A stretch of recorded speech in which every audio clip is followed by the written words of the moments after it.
इससे ज्यादा मैं ले नहीं सकता, इससे ज्यादा लेने की कोई इच्छा नहीं है मेरी। अगर जबरदस्ती करोगे नहीं, अगर यह देना है तो सौदा मंजूर करो, नहीं तो मैं चला।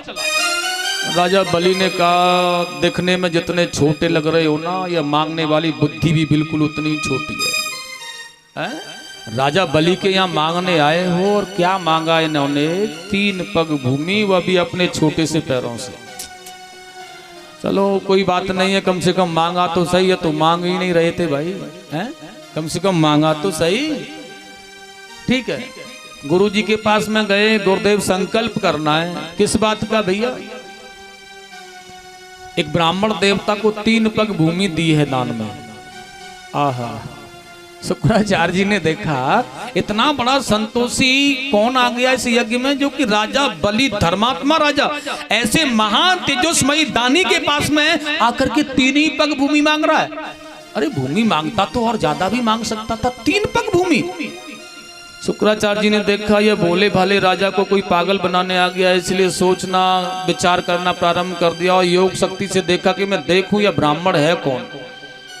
और जैसे देखा ना वो ब्राह्मण देवता को, आहा, भगवान नारायण विष्णु ही स्वयं ब्राह्मण बन करके आ गए यहाँ पर आज। और वह शुक्राचार्य जी समझ गए कि यह 2-3 पगों की तो बात ही छोड़ो, 1 पग में ही सब कुछ अपना बना लेगा, इसका सब कुछ छोड़ने वाला नहीं है। यह 3 पग तो बहुत बड़ी बात है। इसलिए राजा बलि से कहा, सुनो कुछ करके आए हो क्या? कि हाँ, संकल्प की कह दिया है मैंने। राजा बलि से शुक्राचार्य जी ने कहा, तो जाकर के तुरंत मना कर दो। क्या मना करना है? जाकर के कह दो कि हमने कोई संकल्प नहीं किया और हम यह दान देने के लिए तैयार नहीं है। अगर मांगना है तो कुछ और मांगो, यह नहीं देंगे हम आपको, यह दान नहीं दे सकते। राजा बलि ने कहा, गुरुदेव क्यों नहीं दे सकते? अरे संकल्प मैंने कह दिया है, उसे पूर्ण करना है केवल, और मैं मना कैसे कर दूं? शुक्राचार्य जी ने कहा, तुम जानते नहीं हो यह कौन है ब्राह्मण? कौन है? अब बता दिया, यह ब्राह्मण है ना, यह विष्णु है। भेष बदल करके आ गया है, छल से सर्वस्व तुम्हारा ले जाएगा, यह कुछ नहीं छोड़ने वाला। राजा बलि बड़े प्रसन्न हुए आज। गुरुदेव क्या यह सच में भगवान है? हाँ, ये वही विष्णु है छलिया, जो कि 2 पग में तेरा सर्वस्व मिटा देगा। और फिर कहेगा ये 3रा पग कहां रखूं? फिर तू कहां से पूरा करेगा? राजा बलि जाकर मना कर दे, तेरी बुद्धि खराब नहीं हो गई है, मैं जैसा कह रहा हूं वैसा कर। अब राजा बलि देख रहा है कि जगत के आश्रयदाता परमपिता परमात्मा ये मेरे दरवाजे पर भिक्षुक बन करके खड़े हैं। इन्होंने इस लायक समझा मुझे, और गुरुजी कह रहे हैं कि मना कर दो। नहीं गुरुदेव, आज मुझसे बड़ा सौभाग्यशाली कौन हो सकता है, जो कि भगवान सर्वेश्वर स्वयं मेरे यहाँ भिक्षुक बन करके खड़े हैं और कह रहे हैं राजन मांग रहे हैं भिक्षा। अगर मैं इनसे बैर बना लूं, क्रोध आ जाए तो सुदर्शन का आक्रमण कर सकते हैं। सामर्थ्यवान है यह सब कुछ करने में, और कुछ भी कर सकते हैं, लेकिन कृपा देखो इनकी कि मेरे पास मांगने के लिए आए हैं, मैं मना नहीं कर सकता हूं। शुक्राचार्य जी बहुत समझा रहे हैं, लेकिन यह नहीं मान रहा है। राजा मौका हाथ में आया हुआ, कैसे निकल जाने दूं? यह मौका कोई बार बार मिलता है कि भगवान दरवाजे पर आए और भिक्षुक बन करके खड़े हों और हम मना कर दें? यह मौका तो केवल राजा बलि को मिल रहा है, और इस मौके को कैसे निकाल दें? नहीं गुरुदेव, कुछ भी हो जाए मैं संकल्प अवश्य करूंगा। और उतनी देर में भगवान ने आवाज लगा दी, राजा बलि यह देर क्यों हो रही है? हमारे पास समय नहीं है, हम जा रहे हैं भैया। अगर देर हो रही है तो, और यह तुम गुरु चेलाओं में क्या गुजर फुसर हो रही है, हमारी समझ में कुछ नहीं आ रहा है। राजा बलि ने कहा, हमारे गुरुजी संकल्प पढ़ना नहीं चाहते। वामन भगवान ने कहा, तुम्हारा मन दान देने का है? राजा बलि ने कहा, हमारा तो मन है, हम तो संकल्प पूरा करना चाहते हैं। वामन भगवान ने कहा, तो फिर जल का पात्र लेकर हमारे पास आ जाओ, हम संकल्प स्वयं पढ़ लेंगे। अगर तुम्हारे गुरुजी नहीं पढ़ना चाहते तो हम भी ब्राह्मण हैं, संकल्प स्वयं पढ़ लेंगे, लेकर आओ जल का पात्र, जल्दी करो। राजा बलि वह सागर लेकर के चले। शुक्राचार्य जी ने देखा यह नहीं मानेगा, यह छलिया है ना, यह तो बिगाड़ ही देगा खेल मेरा बनाया हुआ। इसलिए एक भंवरा बन करके उस सागर की टोटी में शुक्राचार्य जी बैठ गए। अगर जल गिरने में देर हो जाए, समय कैसे भी निकल जाए, अपने शिष्य का साथ दे रहे हैं, लेकिन फिर भी भगवान तो भगवान है ना, इसलिए भगवान ने एक कुसा को उठाया, उस सागर की टोटी में एकदम से मार दिया, डाल दिया अंदर। और जैसे सागर की टोटी में कुसा को किया, शुक्राचार्य जी की आंख पर जाकर के लगा, फूट गई आंख, बाजार बंद हो गया। शुक्राचार्य जी का एक निकल करके भागने लगे, ये छलिया मानेगा नहीं, एक फोड़ दी, अगर और बैठा रहा थोड़ी देर तो दूसरी को भी फोड़ देगा, मानेगा नहीं। और इसलिए निकल करके भाग गए। जल गिरा, संकल्प हो गया है। और जैसे ही संकल्प हुआ है, राजा बलि से आज भगवान ने कहा, राजन मैं यह दान दिया हुआ तेरा जो तूने दान दिया, या नापना प्रारंभ करना चाहता हूँ। राजा बलि हाथ जोड़ करके कह रहे हैं, भगवान आप नापिए। भगवान ने एक पैर उठाया है, सारे मृत लोग, सारे पृथ्वी लोगों के जितने भी भाव, जितना भी भाव है, समस्त लोगों को नाप लिया नीचे। और दूसरा पैर उठाया, जस लोक, मह लोक, सूर्य लोक, तप लोक, ध्रुव लोक, चंद्र लोक, आज सारे लोगों को नापते हुए भगवान ने ब्रह्म लोक में अपना पैर कर दिया है। यह भी हमारा है भैया। ब्रह्मा जी ने चरण धोए, कमंडल में ले लिया है। वाह भगवान, तुमने मेरे ऊपर बड़ी कृपा कर दी है। अब वामन भगवान ने कहा, राजा बलि तू तो बहुत बड़ा दानी था भाई, है? हमसे कह रहा था कि ये मांगने वाली बुद्धि बड़ी छोटी है तुम्हारी। अब बता, मांगने वाली बुद्धि हमारी छोटी है या देने वाली बुद्धि तेरी छोटी है? क्योंकि तेरा सारा ऐश्वर्य है ना राजा बलि, हमने 2 पगों में अपना बना लिया, जिसे तू अपना मानता था। अब यह तीसरा पग कहाँ रखें? अभी तो तेरा संकल्प पूरा नहीं हुआ भैया, और संकल्प अगर पूरा नहीं हुआ तो नरक में जाने से कोई भी रोक नहीं सकता है। ध्यान रखना है, संकल्प उतना ही करो जितना के सामर्थ्य है, उसे पूरा कर दो, या फिर ठाकुर जी को समर्पण कर दो। कोई भी संकल्प है, पहले से ही ठाकुर जी को समर्पण कर दो, भगवान को समर्पण कर दो, पूरा फिर वह कराने में सक्षम है, वह पूरा कराएंगे। अन्यथा अपने बल पर करने लग गए ना, और वह पूरा नहीं हुआ तो नरक में जाने से कोई रोक नहीं सकता, यह निश्चित है। राजा बलि ने कहा, भगवान एक बात बताएं आप, क्या यह दान बड़ा होता है या दान दाता बड़ा होता है? राजा बलि ने कहा, बड़ा तो दान दाता होता है, जिसके अंदर सामर्थ्य होता है, जिसके अंदर शक्ति होती है, जिसके अंदर जप तप होता है कि वह दान करना चाहता है, वो बड़ा है। राजा बलि ने कहा, तो अभी दान ही तो ना पाता, या दान दाता तो बाकी है, इसलिए तीसरा पग मेरे ऊपर रख दो, मुझे भी बांध लो बंधन में, मुझे भी अपना बना लो, और अपना संकल्प पूरा करा दो मेरा कैसे भी। भगवान ने ऐसा ही किया, राजा बलि के सर पर पैर रखा, उसे बांध करके बंधन में डाल दिया है, और पूरा संकल्प करा दिया उसका। लेकिन आज बंधा हुआ पड़ा राजा बलि। भगवान कह रहे हैं, अब बता क्या करूं मैं। आकाश मार्ग से प्रहलाद जी यहाँ आए, रुद्राक्ष की माला गले में पहनाई है, और कह दिया है, बंधनों को खोल दिया है। भगवान से कहा, तुम्हें यह मेरा परिवार ही मिलता, जो भी कुछ करते हो तुम, हैं? भगवान ने कहा, प्रहलाद तेरा परिवार मुझे बड़ा भक्तिमय, बड़ा प्रसन्नमय लगता है, और जहां तेरे जैसे भक्त होते हैं वहां मैं आ जाता हूं भैया, वहां मैं नहीं रह पाता हूं। और आज बहुत अच्छी श्रद्धा से, बहुत अच्छे भाव से देखिए, विमल भक्ति का वरदान भगवान ने दिया है, और सुतल लोक का राज्य रहने के लिए दे दिया है।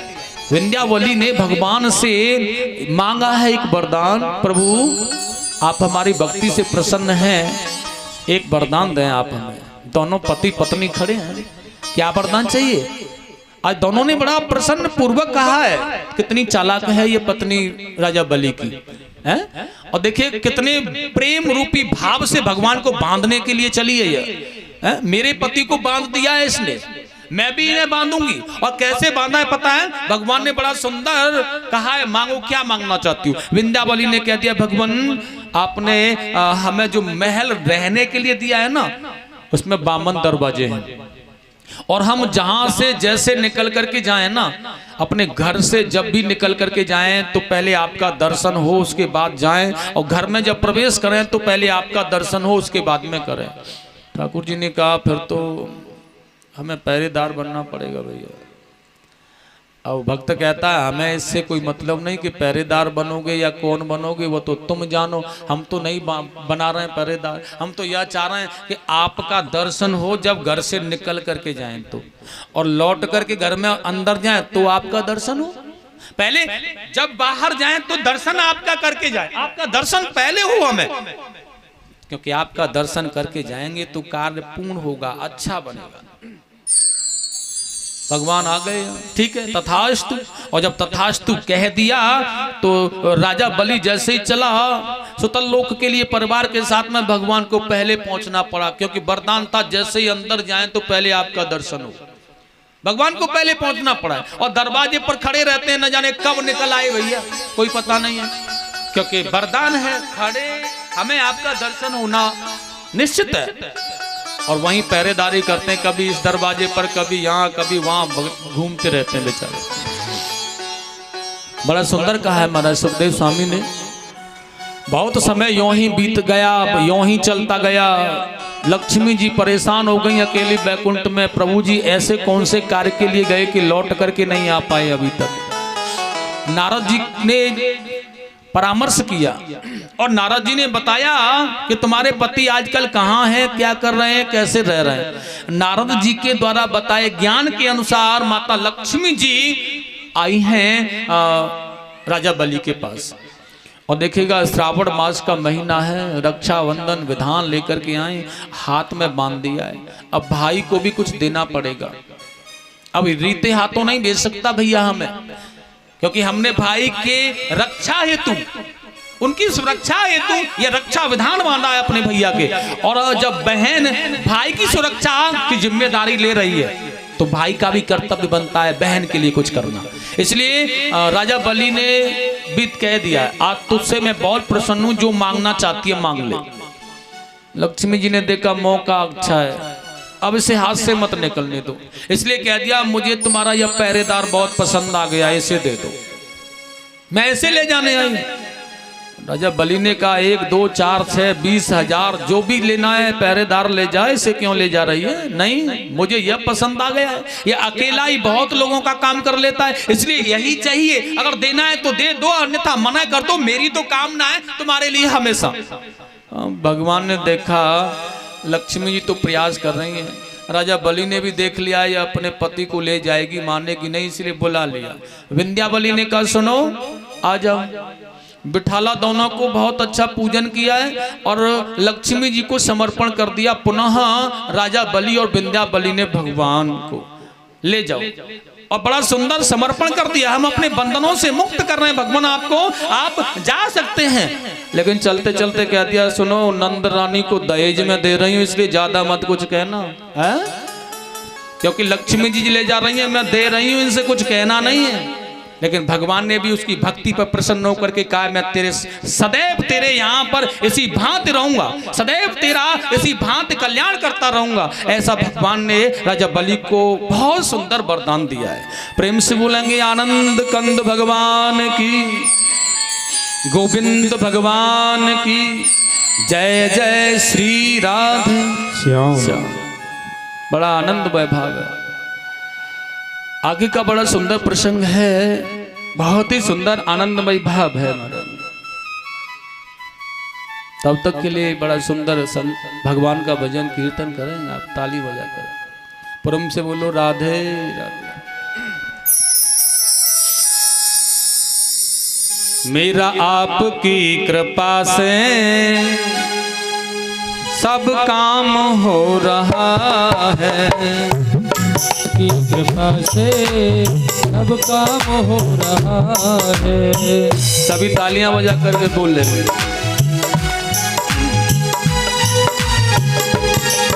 मेरा आपकी कृपा से सब काम हो रहा है, मेरा आपकी कृपा से सब काम हो रहा है।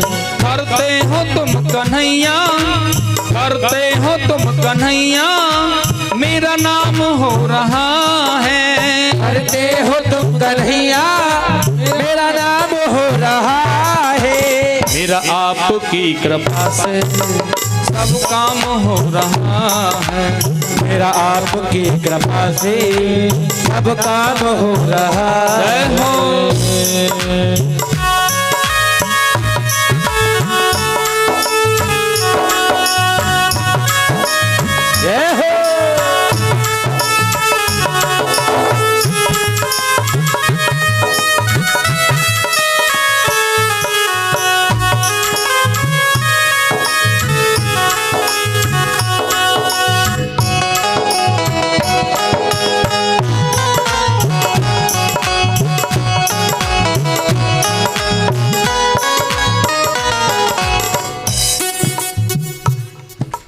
पतवार के बिना ही मेरी नाव चल रही है।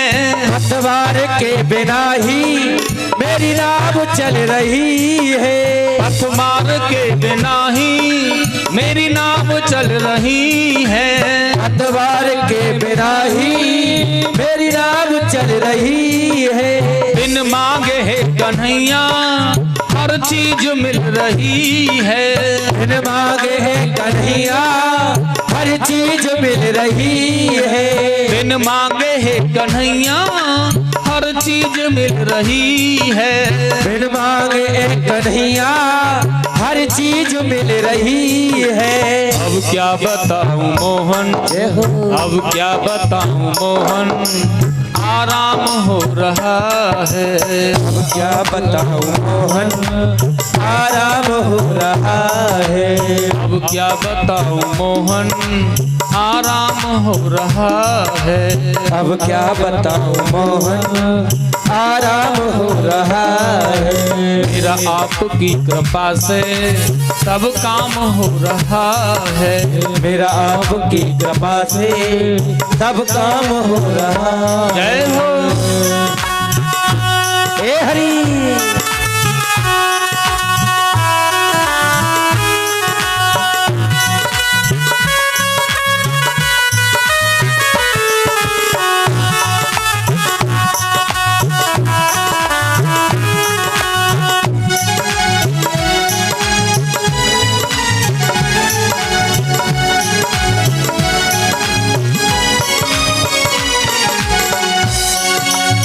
कहा है बड़ा सुंदर भक्त ने भगवान से, मेरी जिंदगी के तुम हो किस बात की कमी है। मेरी जिंदगी में बम हो किस बात की कमी है। मेरी जिंदगी में तुम हो किस बात की कमी है। मेरी जिंदगी में तुम हो किस बात की कमी है। मुझे और अब किसी की परवाह ही नहीं है। मुझे और अब किसी की परवाह ही नहीं है। मुझे और अब किसी की परवाह ही नहीं है। मुझे और अब किसी की परवाह ही नहीं है। तेरी बदौलतों से, तेरी बदौलतों से सब काम हो रहा है। मेरा आपकी कृपा से सब काम हो रहा है। मेरा आपकी कृपा से सब काम हो रहा है। मेरा आपकी कृपा से सब काम हो रहा है।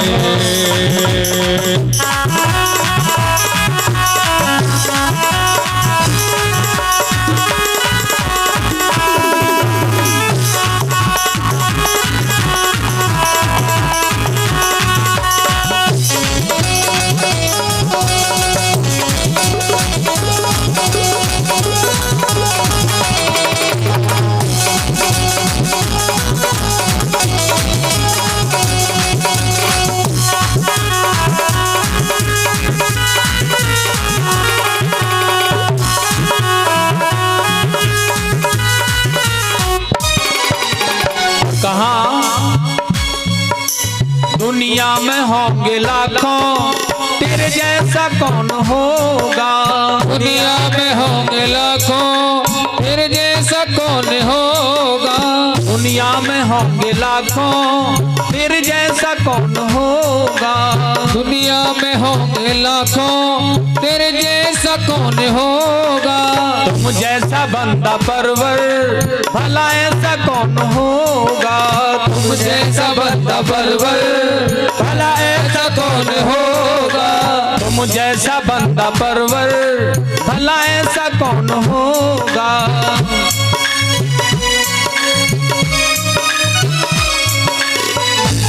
और हे कन्हैया थामा है तेरे दामन, थामा है मेरा दामन, आराम हो रहा है। थामा है तेरे दामन, आराम हो रहा है। थामा है तेरा दामन, आराम हो रहा है। थामा है तेरा दामन, आराम हो रहा है।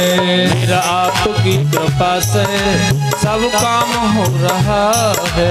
मेरा आपकी कृपा से सब काम हो रहा है। मेरा आपकी कृपा से सब काम हो रहा है। मेरा आपकी कृपा से सब काम हो रहा है। सब काम हो रहा है। सब काम हो रहा है। सब काम हो रहा है। सब काम हो रहा है। मेरा आपकी कृपा से सब काम हो रहा है। मेरा आपकी कृपा से सब काम हो रहा है। मेरा आपकी कृपा से सब काम हो रहा है। मेरा आपकी कृपा से सब काम हो रहा है। मेरा आपकी कृपा से सब काम हो रहा है। बोलेंगे बांके बिहारी लाल की जय। आनंद कंद भगवान की जय। जय श्री राधे। और ये 551 रुपये का दान आया है भंडारे के लिए सत्यवीर सिंह की नारंगी देवी। बोल सभी एक बार प्रेम से बोलेंगे, बोल बांके बिहारी लाल की जय। जय श्री राधे। ये दान बोलने के लिए यही मिलता है तुम्हें, और कोई नहीं है यहाँ? इसे शऊर है नहीं बोलने का।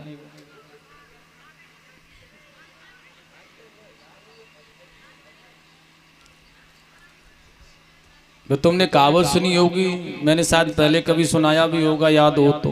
हाथरस में एक हर बार रामलीला होती है और अच्छे स्तर की रामलीला होती है, आज तक भी शायद होती हो, क्योंकि प्रतिवर्ष का जो आयोजन रामलीलाओं का होता है जगह जगह गांव गांव होता है। एक बार ऐसे बहुत पुरानी बात है, हाथरस में रामलीला चल रही थी, लेकिन बड़े स्तर की रामलीला होती थी, बड़े अच्छे नायक और वो चुने जाते थे, वह जो होते थे कार्य करने वाले वहाँ पात्र। और उसमें एक बहुत सुंदर पात्र थे हनुमान जी।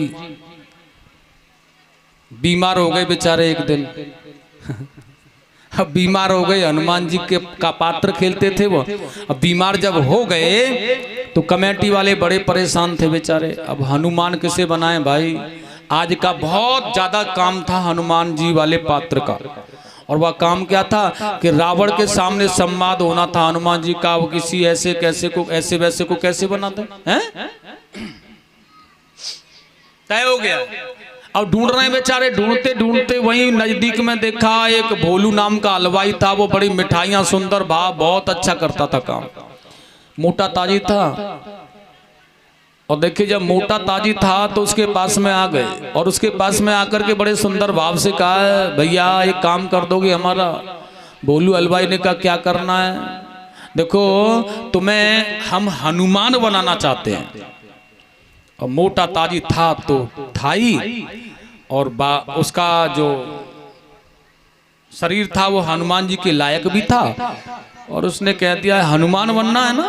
हाँ भैया देखो कहना तो मुझे कुछ आता नहीं है, अगर तुम बनाना चाहो तो मैं बन जाऊंगा, लेकिन मैं कह नहीं कुछ सकता हूं, मैं जानता नहीं हूं। कमेटी वालों ने कहा तू बस बन जा, कह तो हम देंगे पर्दे के पीछे से जो कहना है, तू केवल बन जा, कहना तो हम कह लेंगे, उसने कहा जब तुम पीछे से पर्दे से बोलते रहोगे तो मैं गदा हिलाने में मुझे क्या जा रहा, हिलाता रहूंगा। तय हो गया, भोलू हलवाई को हनुमान जी बना दिया। बशर्त वहां पर जो रावण का किरदार निभाता था वह हाथरस का माना हुआ हेल्टी सीटर दादा था, और वह भोलू हलवाई के पास में आकर के रोज 2-4 तमाचे मारता था। अब भोलू हलवाई बेचारा पहले से ही हाथ जोड़ करके खड़ा हो जाता, महाराज जो भी ले जाना है, जितनी मिठाई पहुंचानी है, जहां पहुंचानी है, जैसे करनी है वो कर दूंगा, मुझे आप रोज रोज ऐसे सताया ना कर। देखते ही कांपता था उसे, और वह रावण का किरदार निभा रहा है। अब समस्या आ गई। अब रावण बना हुआ दशानन बैठा है अपने सिंहासन पर, भोलू हलवाई को गदा दे दी और कह दिया भैया ज्यादा कुछ नहीं करना है, जय श्री राम जय श्री राम जय, यह तो कर ही लेगा ना। भोलू हलवाई ने कहा यह करने में क्या है, जय श्री राम यह तो कर ही लेंगे।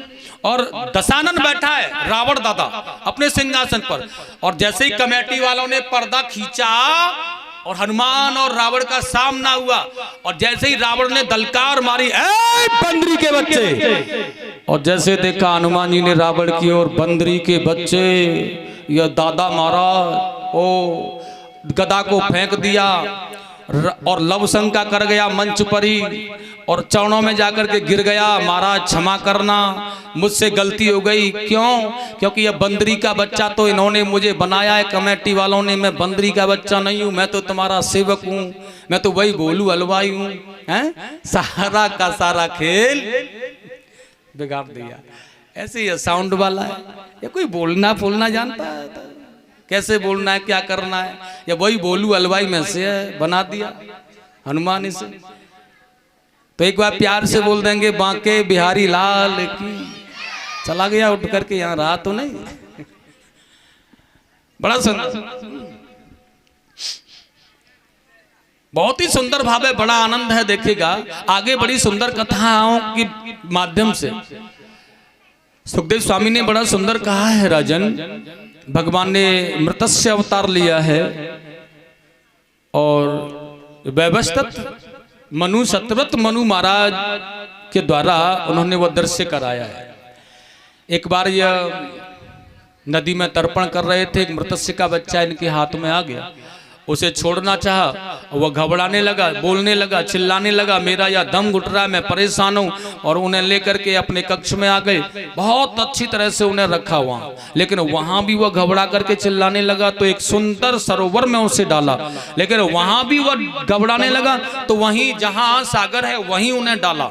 और देखिए मृत्स्य का इतना बड़ा आकार देखा सत्यव्रत मनु जी महाराज ने कि ऐसा लग रहा है सारे समुद्र मय को ढक दिया हो, और हाथ जोड़ करके प्रार्थना की, कौन है आप? तब भगवान ने दर्शन दिया, यह मेरा मृत्स्य अवतार है राजन, यह पृथ्वी जलमग्न होगी, आप सप्त ऋषियों के सहित अपने योग शक्ति से यहाँ संसार के तत्वों को अपने अंदर समाविष्ट करके यहाँ आ जाएंगे, और एक नौका तुम्हें मिलेगी, उसमें बैठ जाना है। यह मृत्स्य बनकर मैं आऊंगा और मेरे एक सींग निकलेगा, उसमें उस नौका को बांध देना, प्रलय काल की स्थिति में मैं तुम्हें शेष रखना चाहता हूं, इसलिए ऐसा करना है। और बिल्कुल वैसा ही हुआ है। वही 7वां दिन हुआ, प्रलय का अंश आया, सप्तऋषियों के सहित योग शक्ति से तत्व समस्त तत्वों को लेकर के बैठ गए ये नौका में आकर। मृत्स्य भगवान खींच रहे हैं, प्रलय काल है, पृथ्वी जलमग्न है, और देखिएगा वह प्रश्न करते जा रहे हैं, भगवान मृत्स्य उनका उत्तर देते हुए जा रहे हैं। इस आधार से ही मृत्स्य पुराण बन करके तैयार हुआ। प्रेम से बोलेंगे मृत्स्य भगवान की। आगे सूर्यवंश के राजाओं के विषय में बताना प्रारंभ किया सुखदेव जी स्वामी ने, बहुत अच्छी भाव से, बहुत सुंदर तरह से बताया है महाराज। महाराज चमन और सुकन्या का वृतांत सुनाया। उसके बाद में देखिएगा बड़ा सुंदर कहा है, सूर्यवंश में एक छांकु नाम के राजा हुए। इन्होंने एक बार बड़ा सुंदर श्राद्ध किया था, जिससे इनके बड़े पुत्र विकुक्ष से बहुत अपराध बने, जिनसे कि उन्होंने इन्हें अपने महल और नगर से निकाल दिया। लेकिन आगे चल करके विकुक्ष ने अपने पिता की राजधानी पर इनके चले जाने के बाद में पुनः शासन किया है, बहुत अच्छी प्रीति से राज्य को चलाया।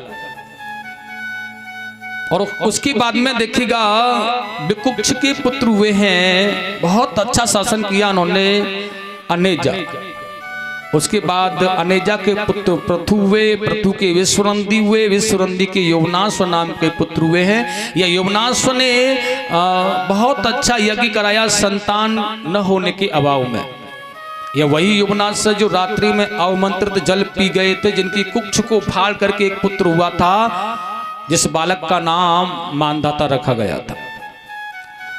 और देखिएगा यह मानधाता महाराज बहुत सत्यवादी राजा हुए हैं। इनके 3 पुत्र हुए हैं, पुरुकुत्स, अम्बरीश और मुचकुंद। इन्होंने धर्म की रक्षा के लिए बलिदान किया है और बहुत सुंदर सुंदर सनातन धर्म की रक्षा, माता पृथ्वी की और देवताओं का कल्याण करने के लिए अपने आप को न्यौछावर किया है। ऐसे महान प्रतापी राजा सूर्यवंश में हुए। उनके बाद में देखिए पुरुकुत्स का पुत्र हुआ है त्रसदर्थ। इसके बाद इसी राज्य में अरण्य नाम के राजा हुए हैं। और उसके बाद हर्वस्व नाम के राजा, हर्वस्व का पुत्र अरुण हुआ है, उसका त्रबंधन हुआ है। यह सत्यव्रत जो त्रिशंकु नाम से विख्यात हुए हैं।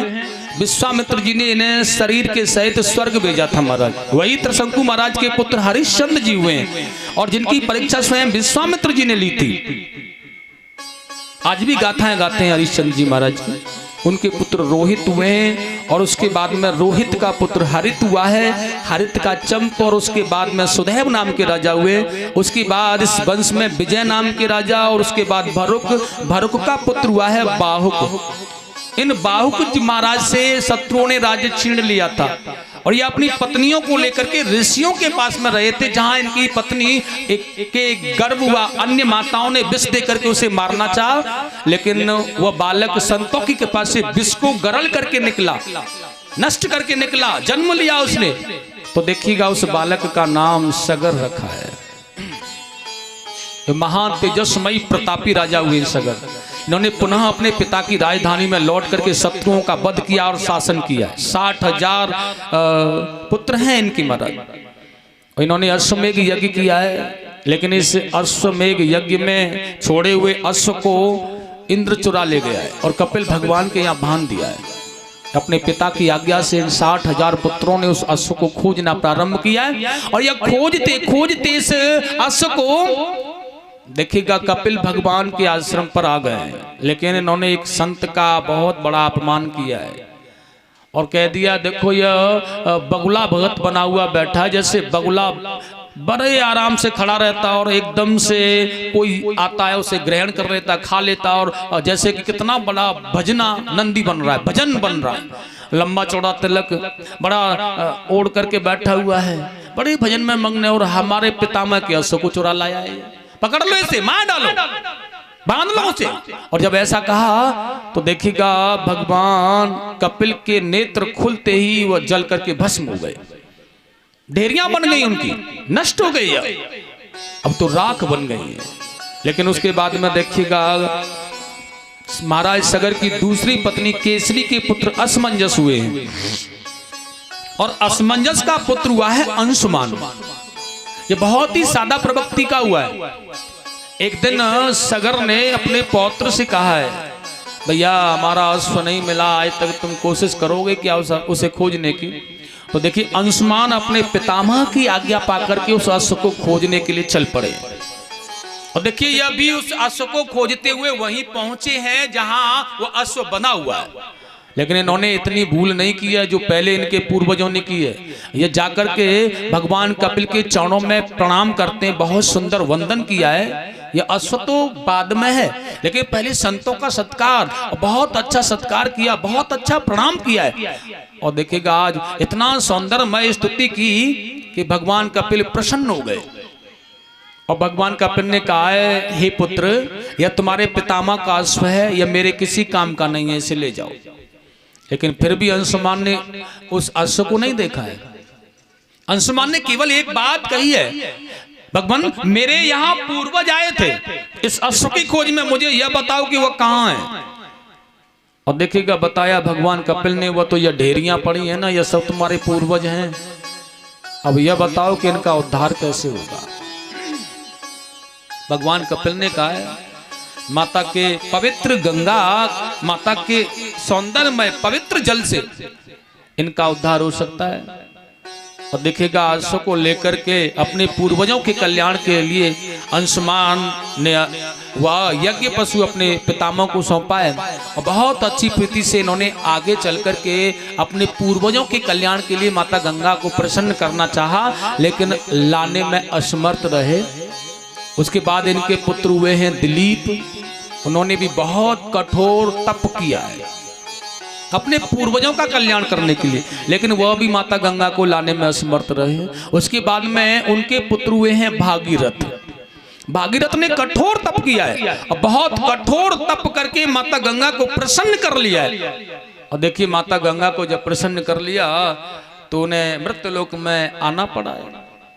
बड़ा सुंदर भगवान भोलेनाथ ने उन्हें संभाला, हिमालय के द्वारा गौमुखी से होकर के निकाला गया और जन जन का कल्याण करती हुई माता गंगा पृथ्वी पर विचरण करती हुई सागर में जाकर के मिली, जहां सागर के तट पर कपिल भगवान के दिव्य आश्रम में जो ढेरियां बनी हुई थी उनके पूर्वजों की, उनकी लहरों से वह दिव्य जल उनके पास में पहुंचा और वह मुक्ति को पाकर के वैकुंठ के लिए चले गए।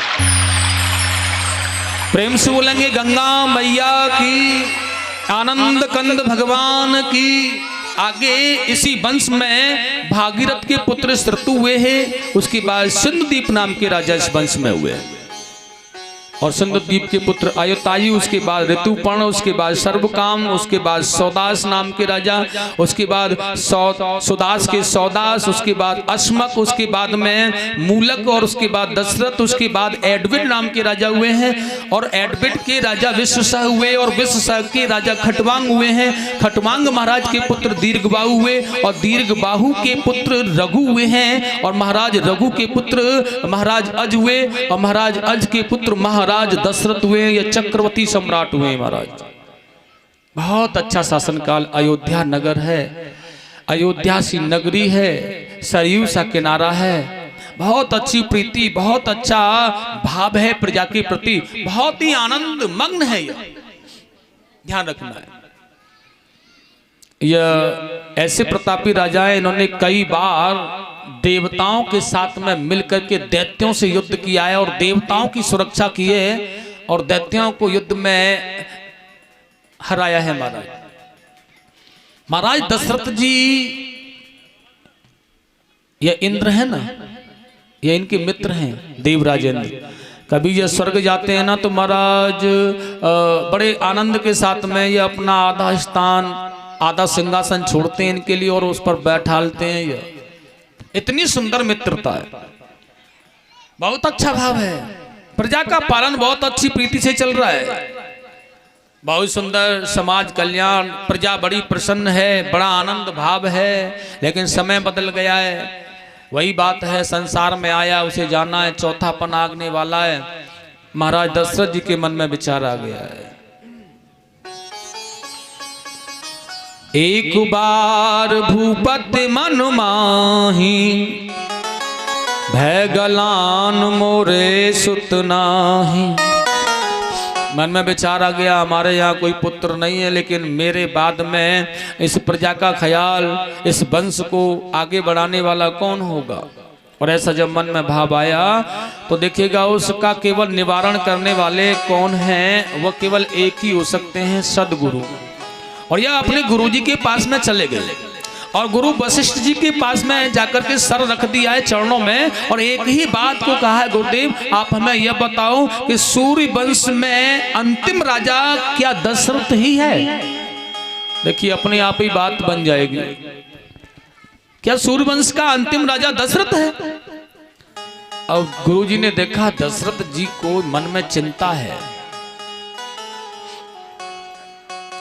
और इसलिए बड़ा सुंदर भाव दर्शाया है। राजन, ये अपने अंदर की चिंता को निकाल करके फेंक दो, क्योंकि यह निश्चित है कि सूर्य वंश का अंतिम राजा दशरथ नहीं है।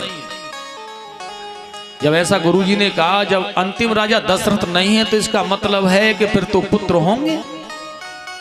अब बड़ी प्रसन्नता हुई, फिर तो निश्चित है कि पुत्र होंगे, लेकिन होंगे कैसे। गुरुजी ने बड़ा सुंदर कहा है, तुम्हारे मन में लालसा बन रही है और राजन वो लालसा है पुत्रों की, तो सुनिए तुम्हें पुत्र कैसे मिलेंगे। बड़ा सुंदर कहा है, इच्छा है अगर जो पुत्रों की, अगर तुम्हें पुत्रों की इच्छा है तो पुत्रेष्टि यज्ञ करो घर पर जाकर के। ब्राह्मणों के द्वारा जब तुम यज्ञ करोगे तो भगवान सुनेंगे, तुम्हारे यहां पर पुत्र हो जाएंगे। और देखिएगा गुरुजी की आज्ञा पाकर के दशरथ जी महाराज नंगे भी पैरों श्रृंगी ऋषियों के आश्रम पर गए और जब तक वो नहीं मिले वहां रुके, उनका इंतजार किया। सम्राट मैं राजा दशरथ स्वयं नंगे पैरों चलकर आश्रम से उन्हें स्वयं सेवक नहीं बुला करके लाए और अपने घर के आंगन में पुत्रेष्टि यज्ञ प्रारंभ कराया। और देखिएगा जब यज्ञ प्रारंभ हो गया है ना, तो यज्ञ की पूर्ण आहुति हुई। अग्नि देवता चरु का प्रसाद लेकर के निकल करके आए और वो प्रसाद है ना दशरथ जी महाराज को दे दिया है। दशरथ जी महाराज ने प्रसाद लिया और लेकर के आज बड़े प्रेम से अपनी पत्नियों को दिया है।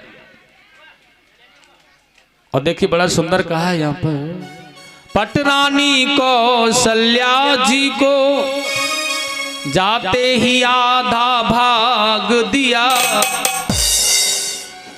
अब तो कौशल्या जी को प्रसाद दिया उन्होंने और जाते ही आधा भाग दिया, उसके आधा फिर कैकई को, उसके आधा फिर कैकई को, वही सहित अनुराग दिया, उसके आधा फिर कैकई को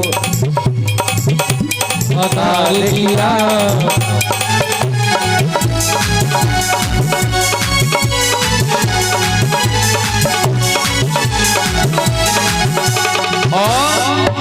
शेषांग हुआ आधा आधा, शेषांग हुआ आधा आधा, जिसको ले लिया है दोनों ने, जिसको ले लिया है दोनों ने, जिसको ले लिया है दोनों ने। तीसरी सुमित्रा रानी को, तीसरी सुमित्रा रानी को सानंद दे दिया दोनों ने, तीसरी सुमित्रा रानी को सानंद दे दिया दोनों ने, तीसरी सुमित्रा रानी को। बड़ा सुंदर भाव है। दशरथ जी ने कौशल्या को प्रसाद दिया, कैकई को दिया और सुमित्रा को जब प्रसाद दिया, बताया जा रहा है ऐसा कुछ कि जब प्रसाद सुमित्रा के हाथ में जो रखा है ना, उसे एक पंछी लेकर के उड़ गया और यह चील नाम का पंछी उसे ले जा करके केसराचल पर्वत पर माता अंजनी तपस्या कर रही थी, वहां मुख खुला और उनकी गोद में डाल दिया। वह प्रसाद उन्होंने पाया है। और देखिए जब हाथ खाली रह गया तो कौशल्या जी ने अपने भाग का प्रसाद आधा निकाला अपने प्रसाद में से और उसके हाथ पर रख दिया। और जब माता कौशल्या ने ऐसा किया तो कैकई ने भी अपने भाग में से आधा भाग निकाला और उसके हाथ पर रख दिया। अब सुमित्रा जी ने एक बार तो माता कौशल्या का प्रसाद पाया और एक बार माता कैकई का जो भाग था वह पाया। और देखिएगा यह पुत्रवती होने का प्रसाद था महाराज। माताओं के अंदर कितना बड़ा त्याग है। अगर पुत्रवती बनेंगी तो हम तीनों ही बहन बनेंगी, अन्यथा नहीं। इसलिए आज के जमाने में अगर ऐसा हो सकता है कि कोई पुत्रवती पुत्र न हो, उसे कोई फल दे दिया जाए और दूसरी वाली बहन के भी नहीं हो, वह उसमें से बंटवारा कर दे, कदापि नहीं कर सकती। कौशल्या ने किया ऐसा, कैकई ने किया, यह बड़ा त्याग। और सुमित्रा जी ने भी 2 बार यह प्रसाद खाया है ना, उसने भी त्याग कर दिया अपने जीवन में से। किस बात का पता है? उसने कहा बहनों आज तुमने मुझे यह प्रसाद दे करके मुझे पुत्रवती बनने का वरदान दिया है। अगर 2 बार प्रसाद पाने से अगर मेरे यहाँ 2 पुत्र हो गए ना बहनों, तो ध्यान रख लेना, एक पुत्र मैं तेरे पुत्र की सेवा में लगा दूंगी, एक पुत्र तेरे पुत्र की सेवा में लगा दूंगी। इतना बड़ा त्याग था माता सुमित्रा जी का। और देखिए माताओं ने प्रसाद ग्रहण किया है, बहुत सुंदर बता रहे हैं आज, बहुत अच्छे भाव में। धीरे धीरे समय बदलता गया, समय बदलता गया, समय बदलता गया। प्रथम द्वितीय तृतीय चतुर्थ पंचम षष्टम सप्तम अष्टम नवम 10वां महीना निकल गया, 11 महीने निकल गए, 12वां महीना आ गया साहब। अब तो भगवान का अवतार नहीं हुआ है। लेकिन आज दशरथ जी महाराज सरयू में स्नान कर रहे हैं और गुरुजी के पास में जाकर चर्चा कर रहे हैं कि मैंने स्वप्न देखा है और मैंने स्वप्न में देखा है कि मैं ब्राह्मणों को और संतों को भोजन करा रहा हूँ और दक्षिणा देकर विदा कर रहा हूँ। गुरुजी ये क्या है? सदगुरुदेव वशिष्ठ जी ने बड़ा सुंदर कहा, राजन लगता है कि अवश्य ही तुम्हें भगवान मिलने वाले, और किस रूप में मिल जाए यह कह नहीं सकते, अवश्य भगवान का दर्शन तुम्हें होने वाला है। ऐसा क्योंकि संतों का और ब्राह्मणों का दर्शन तुमने किया है, तो यह तो संकेत भगवान से मिलने के हैं। अब किस रूप में मिले, मिलने तो वाले ही हैं, लेकिन अब यह बताया नहीं कि कब मिलेंगे, कैसे मिलेंगे। और देखिए यहाँ आगे बड़ा सुंदर भाव है। आज माता कौशल्या का कक्ष है ना, वो बड़ा सुंदर चमक रहा है। भगवान का प्राकट्य होने का समय आ गया, तो देवता विमानों में चढ़ चढ़ करके आकाश मार्ग में आ गए। ऋषिवर, मुनिवर, तरुवर सभी भेष बदल बदल करके यहाँ अयोध्या में आ गए। आज जय ही दिन राम जन्म श्रुतु गावें, तीर्थ सकल तहाँ चले आवें। सारी नदियाँ, सारे तीर्थ, ऋतुआं श्रुतुआं सभी जहाँ भगवान का जन्म होता है वहाँ उपस्थित होते हैं उस समय। और देखिएगा आज यहाँ भी बहुत सुंदर भाव है, बड़ा आनंदमय भाव। भगवान का प्राकट्य होने वाला है, ऐसा सुंदर योग बन गया है। नक्षत्र बार तिथि योग लग्न मांगलिक भविष्य बताते थे। छा गए विमानों पर सुरगण, नव से जयकार सुनाते थे। वह चैत शुक्ल नवमी का दिन अब भी त्योहार हमारा है। साकेतक धाम का तेज पुंज लेकर अवतार पधारा। आज बहुत सुंदर समय। और देखिएगा भगवान साकेतक धाम से रामचंद्र जी आ गए माता कौशल्या के कक्ष में प्रकट होकर के। चतुर्भुज रूप, बड़ा सुंदर प्रकाश, शंख चक्र गदा और मैया के सामने प्रकट हुए।